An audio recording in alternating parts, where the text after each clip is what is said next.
At least 39 people have been reported now to have been killed after that high-speed train derailment in Spain. A crash as one high-speed train derailed, forcing another to do the same. Scores of people were also injured in the incident. The survivors have now been freed from the wreckage. We can cross live to our correspondent Sarah Morris in Spain. Sarah, how the rescue efforts, I believe any of the survivors have now been freed from that wreckage, but tell us a bit more on what you were hearing.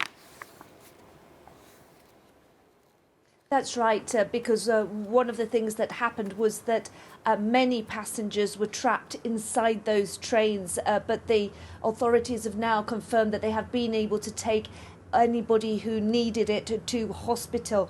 But sadly, the death toll has risen to 39 people. About 123 people have been injured, most of them not as seriously, but 5 people are in a very serious condition.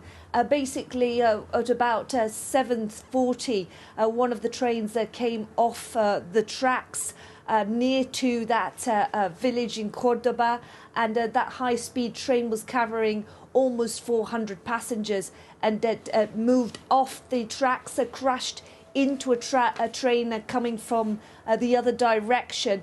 And the impact has been absolutely tremendous on those trains. Some experts estimate that they could have been travelling at as high as 250 kilometres an hour. And basically, the efforts are now focused on making sure that those bodies of those passengers who have not survived are found, identified.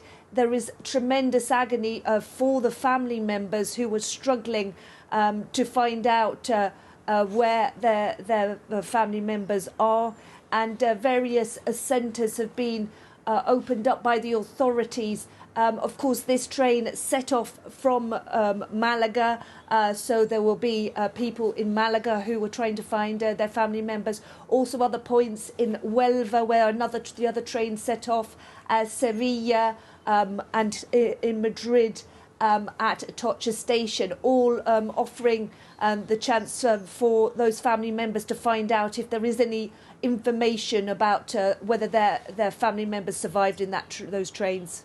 And of course, Sarah, once that immediate question is answered about their loved ones, many of us turning to looking at the causes. What more do we know as to why this train derailed?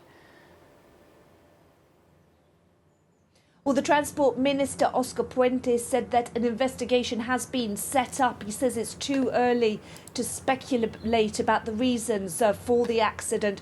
But he did say, and he used this expression several times last night, very strange. He said it was very strange that this had occurred on a straight stretch of the railway, a section of railway that he said had been renewed in May. He said that there'd been considerable money put into the infrastructure, and he said that the technicians and engineers had told him that they didn't from the outset see any reason initially that would explain this accident. But of course they will take time to retrieve the parts of those two trains.